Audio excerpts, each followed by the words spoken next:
Hello students, आज की Hindi class में आपका स्वागत है। आज हम लोग पढ़ेंगे डस्ट ऑफ स्नो। यह फर्स्ट फाइट का यह फर्स्ट पोयम है। देखते हैं इसमें रॉबर्ट फ्रॉस्ट ने किस तरीके से एक कौवे के बारे में वर्णन किए हैं। रॉबर्ट फ्रॉस्ट यह एक अमेरिकन पोएट थे। यह अपनी पोयम के लिए बहुत ही प्रोमिनेंट है। रॉबर्ट फ्रॉस्ट का जन्म 26 मार्च 1876 को हुआ था और इनका डेथ 29 जनवरी 1963 को हुआ था। अपने जीवन काल में बहुत ही अच्छे अच्छे पोएम्स लिखे हैं। देखते हैं इन्होंने जो डस्ट ऑफ स्नो लिखे हैं वो किस तरीके से लिखे हैं। इनके लिए एक उपाधि दी गई है, the architect of nature Robert Frost. हम लोगों ने डिस्कस कर चुके हैं, बता चुके हैं कि इनका जन्म 26 मार्च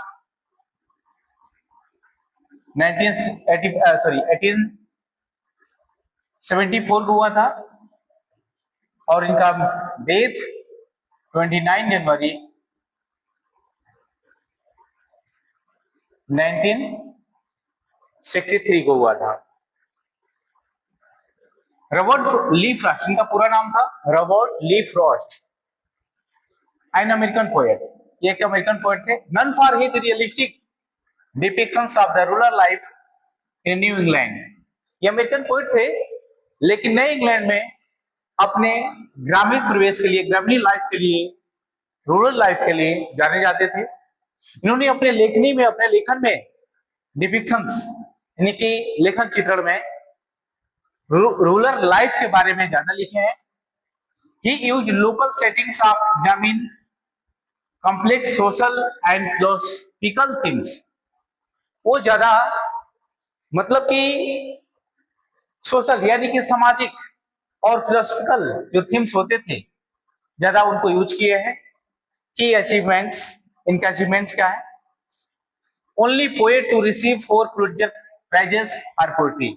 इकलौते ये पोएट थे, ओनली पोएट जो अपने पोएट्री के लिए 4 टाइम्स इन्होंने पुलित्जर प्राइज को प्राप्त किए हैं। None for his mastery of American colloquial speech. अपने कोलिक्युल स्पीच के लिए, उसके निपुणता के लिए जाने जाते थे। फेमस वर्क्स इंक्लूड जैसे road not taken, stopping by, would on the snowy evening. ये इनके बहुत ही इंपोर्टेंट, बहुत ही अट्रैक्टिव और बहुत ही फेमस पोएम रहे हैं। आगे देखते हैं रॉबर्ट फ्रॉस्ट के बारे में और भी क्या चीजें हैं।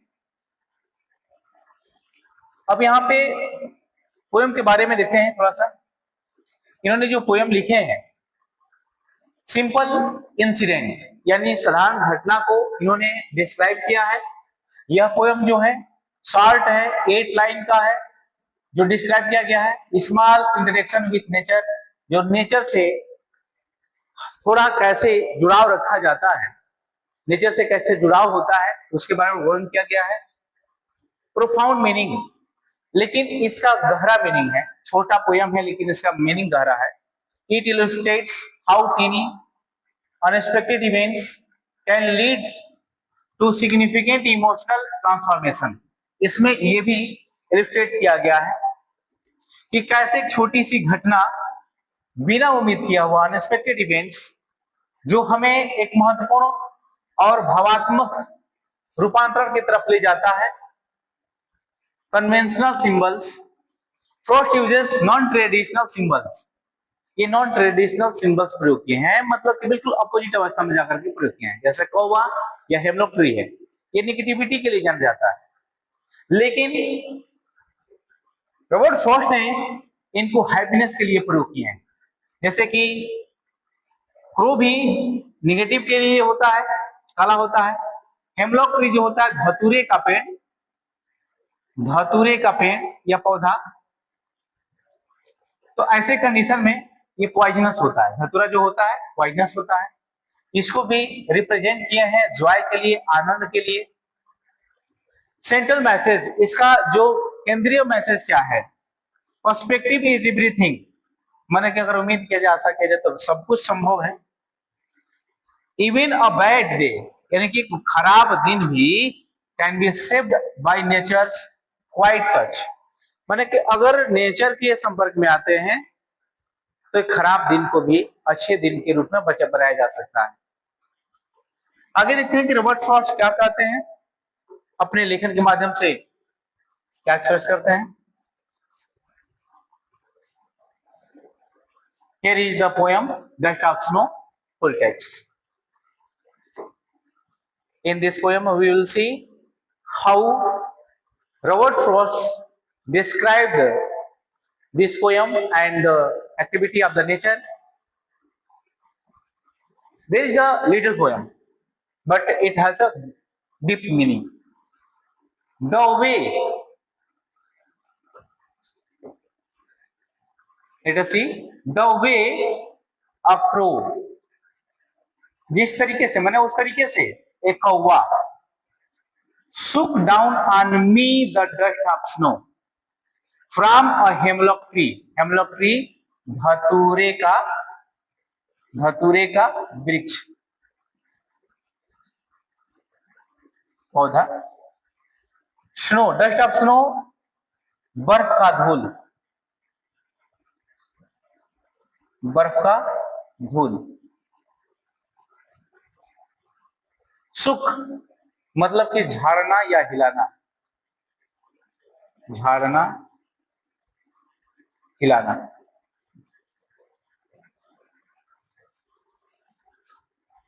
सुख डाउन, जिस तरीके से कौवे ने धतूरे के वृक्ष से, धतूरे के पौधे से मेरे ऊपर बर्फ के धूल को, बर्फ के कण को मेरे ऊपर झाड़ा, जिस तरीके से कौवे ने धतूरे के पेड़ से, एक बार फिर देखते हैं, जिस तरीके से कौवे ने, दबी, मैंने जिस तरीके से कौवे ने धतूरे के पेड़ से बर्फ के धूल को मेरे ऊपर झाड़ा, has given my heart a change of mood, उसने मेरे हृदय को परिवर्तन कर दिया, मेरे मूड को परिवर्तन कर दिया, मेरे विचार को परिवर्तन कर दिया।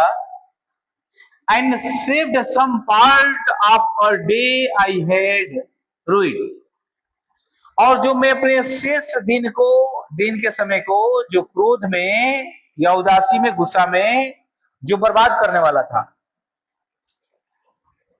उसको बचा लिया। तरह की जो कौवे ने मेरे ऊपर, यानी कि सपोज दैट एक वृक्ष है, इस वृक्ष के ऊपर मैंने बहुत सारी टहनियां हैं और उस पर पत्तियां हैं, उन पत्तियों पे एक कौवा आके बैठता है और पोएट जो है यहाँ पे खड़ा रहता है, ये आता जाता है, कुछ भी करता है, जैसे भी हो यहाँ पे होता है, और इस पे धूल, बर्फ का कण होता है, यानी कि इस पर बर्फ का कण होता है, नहीं दिखेगा, इस पे बर्फ का कण होता है, इसे ये पत्ते हो गए, और पत्तों पे कौवा आके बैठता है, एक कौवा आके बैठता है, और वह बर्फ के कण को, यानी कि बर्फ के कण को इस पे जो भरा होता है वो सूख करके, यानी कि उस पेड़ को हिला करके उस पोएट के ऊपर गिरा देता है। तो इस पोएट का जो मूड होता है वो चेंज हो जाता है, क्योंकि बर्फ की जो कोल्ड पुल, यानी कि कोल्डनेस, यानी कि ठंडी जो टच होता है, इससे इसको बड़ा सुकून मिलता है। तो इसके दिन के जो शेष भाग होते हैं, जो बेकार होने वाले होते हैं, जो गुजरने वाले होते हैं, अब हैप्पीफुल होकर के, यानी हैप्पीनेस में, या हैप्पीफुल होकर के, यानी कि खुश होकर के, हैप्पी होकर के दिन को व्यतीत करता है। देखते हैं आगे रॉबर्ट फ्रॉस्ट ने इस माध्यम से, इस पोएम के माध्यम से क्या बताना चाहते हैं। देखिए फर्स्ट स्टेंजा में कहा गया है, the setting of first stanza,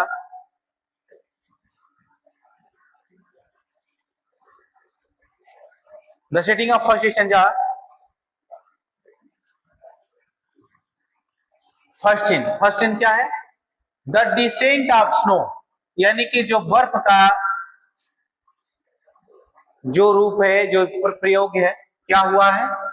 the poet is sitting in a dejected mood under a hemlock tree during a cold winter day, यानी कि पोएट जो है ठंडी के मौसम रहता है, सर्द ऋतु रहती है, और वहां पे उस दौरान क्या होता है कि पोएट जाता है और एक हेमलॉक ट्री के नीचे बैठता है,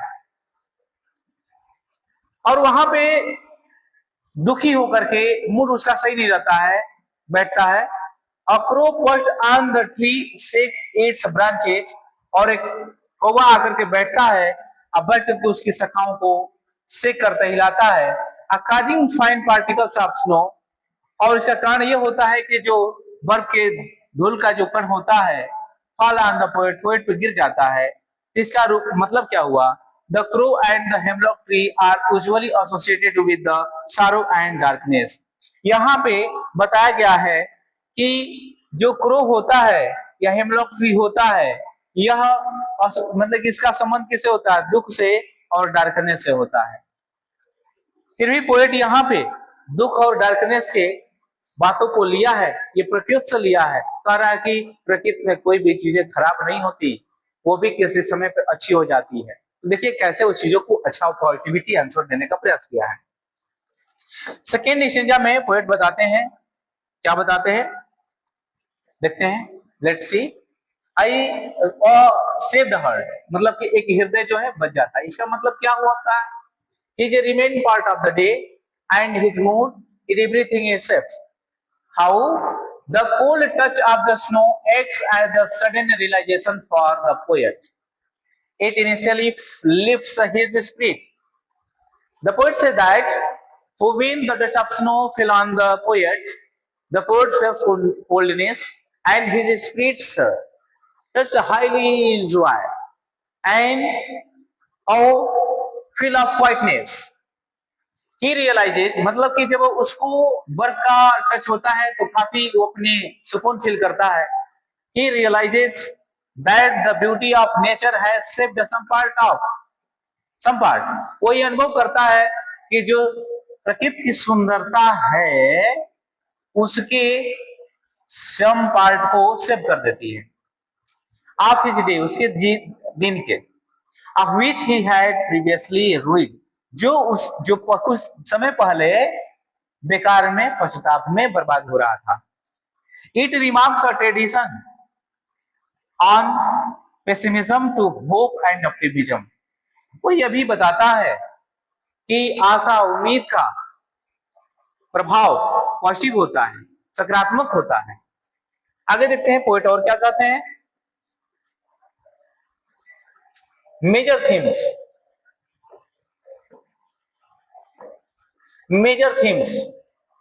हीलिंग पावर ऑफ नेचर, क्या है? Nature has curative power for everything. Nature के पास सब कुछ चीजों के लिए क्यूरेटिव पावर होता है, मतलब सबको अच्छा करने का, यानी किस कहां से क्यूरेट करने का, इलाज करने का, तो फ्रॉम इलनेस, बीमारी से भी बचाने का इलाज। टू फॉल मूड, अगर यदि मूड भी खराब हुआ है उससे भी बचाने का। It can heal the mind through its simplest manifestation, यानी कि नेचर जो प्रकृति जो है, मन को कभी भी दुखी अवस्था में हो, कभी भी किसी भी ऐसे अवस्था में हो जिसमें हम दर्द फील कर रहे हो, तो वहां से प्रकृति हमें एक अच्छे, एक सुंदर एक एटमॉस्फेयर देने का प्रयास करता है। हम प्रकृति के साथ जुड़े रहेंगे, ये हमें बहुत कुछ देता है। प्रकृति हमारी खुशियों से जुड़ी है कि देखिए transformation and perspective, small things in life can bring about massive change. जीवन में एक छोटा सा चीज, जीवन में एक छोटा भी चीज बहुत ही शक्तिशाली परिवर्तन लाता है, बहुत ही बड़ा परिवर्तन लाता है। The way we perceive our surroundings dictates our emotional states. करे कि जो हम देखते हैं अपने आसपास की चीजों को भी देखते हैं, जो हमारी भावनाओं से जुड़ी हुई होती है, वो हमारी भावनात्मक दशा को सुधारता है। जैसे हम समझेंगे इस लाइन को, अगर हम दुखी हैं, व्याकुल हैं या किसी से पीड़ित हैं, तो कभी हम टहलने चले जाते हैं, गार्डन में चले जाते हैं या नदी के तट पे चले जाते हैं या पड़ोसी गांव के आसपास चले जाते हैं, हमें बहुत सुकून मिलता है। क्यों? क्योंकि प्रकृति इस चीज को बहुत अच्छा बनाती है, अच्छा बनाई है, हमें सुकून देती है। हर चीज को इसके पास मतलब क्यूरेटिव पावर होता है, हीलिंग पावर होता है, जो हमें सही रखती है। आगे देखते हैं, इसमें कुछ लिटरेरी डिवाइस है। देखते हैं कि पोएट किस तरह से लिटरेरी डिवाइस को प्रयोग किया है। यहाँ पे राइमिंग स्कीम इसका बताया है। Rhyming scheme, the poem follows an A B C D C D rhyming scheme providing rhythmic and musical flow to the short stanza. मैं छोटे से स्टेंजा में जो पोएट है एक रिदमिक स्टाइल दिया है ए बी सी डी का। चलिए देखते हैं कि ए बी सी डी कैसे होता है। थोड़ा पोएम को देखते हैं। ये पोएम है। जब हम राइम को देखते हैं, देखिए यहां पे आया है क्रो, यानी कि लास्ट इसका जो पोर्शन है, लास्ट वर्ड है क्रो। देखते हैं जो क्रो साउंड दिया है ऐसे हो क्रो, यानी कि इसमें ओ की मात्रा आ गई है। इसमें मी, यानी कि इसमें ई की मात्रा आ गई है। स्नो, इसमें भी ओ की मात्रा आ गई। फिर यहाँ पे ट्री, इसमें भी ई की मात्रा आ गई, यानी कि ओ और ओ एक जैसा है। एक बात ध्यान देंगे, जब ओ और ओ एक जैसा है तो हम ओ को मानेंगे ए, इसको भी मानेंगे ए। फिर हम देखेंगे कि ई जो है इसको मान लेंगे बी। देखिए इसका राइमिंग स्कीम मिल गया ए बी।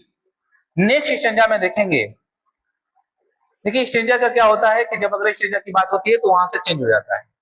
देखिए इसका जो है हर्ट, अगर हम ऐसे लिखते हैं हर्ट, इसमें अ आ रहा है, इसमें मूड, यानी कि हर्ट आ रहा है तो इसमें हर्ट जो है र और ट दोनों आ रहा है, तो लास्ट प्रोनाउंसिएशन मूड में भी आ रहा है, लेकिन हमें इससे मतलब नहीं है।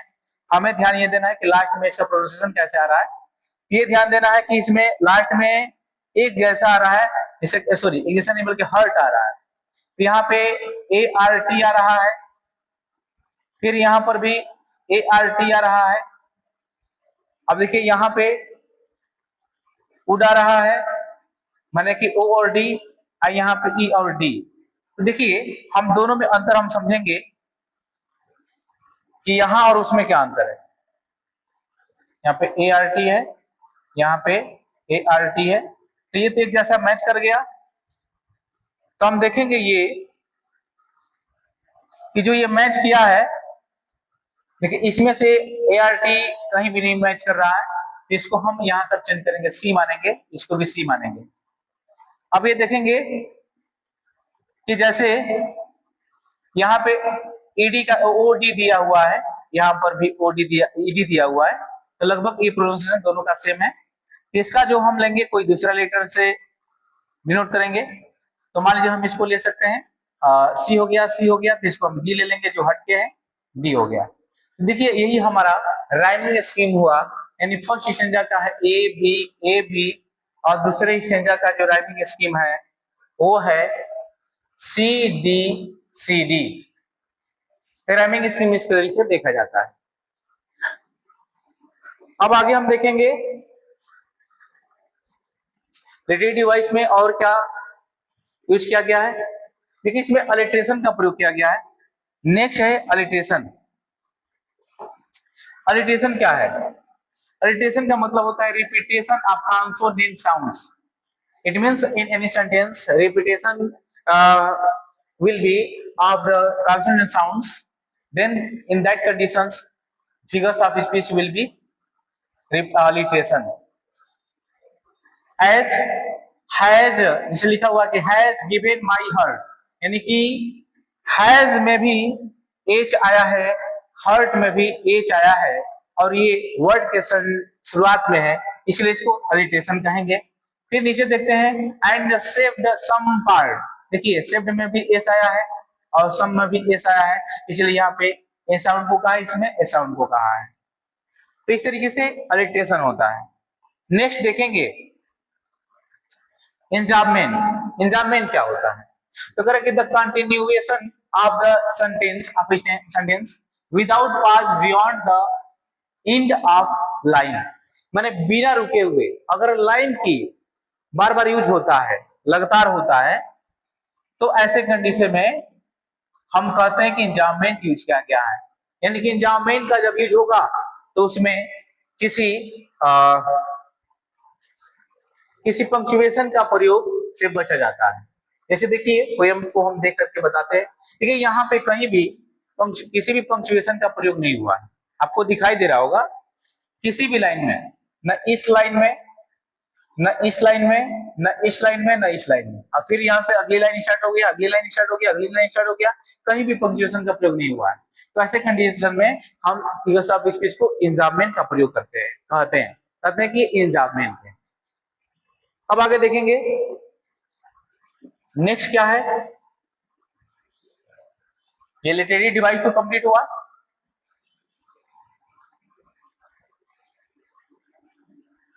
अब एक है emotional shift analysis. Emotional shift analysis, यहाँ पे क्या एनालिसिस किया गया है? इनिशियली स्टेट, इसमें बताया गया है जो डार्कनेस को शो किया गया है, इसमें बताया गया है ग्लोम, उदासी, रिग्रेट, पश्चाताप, दुख, क्रोध. फाइनली स्टेट, फाइनल माने कि शुरू में ये अवस्था रहता है पोयम का, और फाइनल स्टेट जब आता है यानी कि लास्ट का जब पोर्शन चलता है तो उसमें जॉय, ऑप्टिमिज्म यानी कि आशा, और सेव्ड यानी कि बचाव का जिक्र किया गया है. तो ये आपको इसे शो किया गया है. The poet successfully transitions from 100% negativity of the 100% appreciation through the single moment. कभी कहते हैं कि एक ही पल में यानी कि क्षण भर में जो चीजें निगेटिविटी को शो करती है वह पॉजिटिविटी में बदल जाती है. अब आगे देखते हैं कि ट्रेडिशनल सिंबल्स बनाम poetic reality. In traditional symbols क्या होते हैं, यानी कि पारंपरिक जो प्रतीक होते हैं वो क्या होते हैं, और पोएट ने जो रियलिटी को जो शो किया है, लिया है, वो उसको देखते हैं. जैसे एलिमेंट क्या है? एलिमेंट हमारा ये है, एलिमेंट में लिया गया है द क्रो. जो क्रो है हमेशा किस चीज के लिए माना गया है? मतलब कि निगेटिविटी साइड के लिए माना गया है, यानी कि सैडनेस के लिए माना गया है. जैसे कहा जाए बैड ओमेन, यानी कि यहाँ पे बिल्कुल खराब रहता है, स्थिति, सुकून नहीं मिलता है, डेथ, मृत्यु, सारो, दुख. लेकिन जो पोएट ने यूज किया है, क्या किया है यहाँ पे? Carrier of good news. Poet ने बताया है कि यह अच्छी न्यूज लाने वाला है, कैटलिस्ट फॉर जॉय, और आनंद के लिए उत्प्रेरित करने वाला है. यानी कैटलिस्ट उत्प्रेरक, यानी कि उत्प्रेरक का काम करता है, उत्प्रेरक का काम करता है, उत्प्रेरक का काम करता है. कौन कौवा? अब आगे देखते हैं. हेमलॉक ट्री, ये पॉइजनस ट्री होता है, ये भी निगेटिविटी को बोध करता है. जैसे पॉइजनस, जहर, डेंजर, खतरा, डेथ, मृत्यु को शो करता है. लेकिन पोएट की नजर में क्या है? ये ट्रेडिशनल मीनिंग यानी कन्वेंशनल, ये लोग समझते हैं ऐसा. लेकिन पोएट ने क्या यूज किया है? Protective source of the dust of snow. इसमें शो किया है प्रोटेक्टिव सोर्स है डस्ट ऑफ स्नो, क्योंकि डस्ट उसी पर से गिरा हुआ था. अब आगे देखिए dust of snow. Dust of snow का ऐसा माना जाता है कि ये कोल्ड यानी ठंडा होता है, हार्श कठोर होता है विंटर टाइम में. लेकिन पोएट ने जो इसको यूज किया है पार्टिकल्स ऑफ द प्योरिटी, बताया है ये शुद्धता का कण है, मैंने शुद्धता को शो करता है. मैंने जहां भी डस्ट ऑफ स्नो यूज किया जाएगा तो उसको ऐसे एक प्रतीकात्मक रूप से माना जाएगा कि यह शुद्धता को शो कर रहा है, होप, उम्मीद यानी आशा को उम्मीद कर रहा है, रिफ्रेशमेंट, ताजगी को शो कर रहा है. ये पोएट के मीनिंग में है, पोएट के अनुसार है. आगे बढ़ते आगे देखते हैं.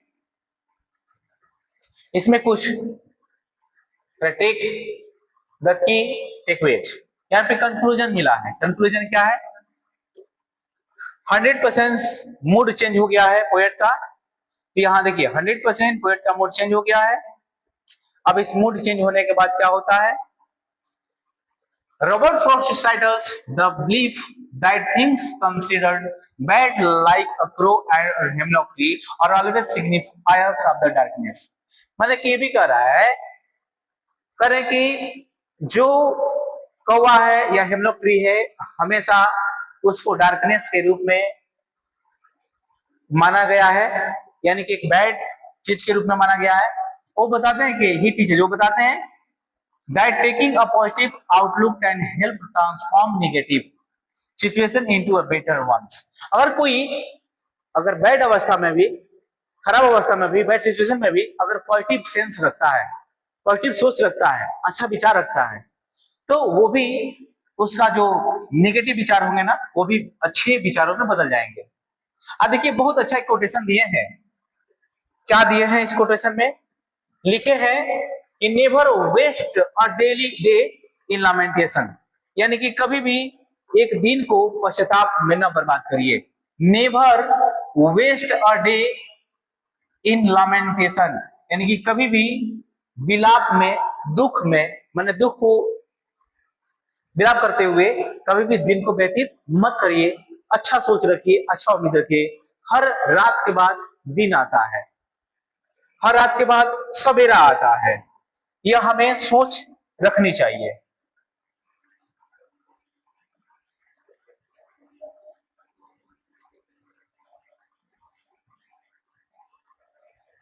हमें उम्मीद है कि आपको यह चैप्टर बहुत अच्छे समझ में आया होगा।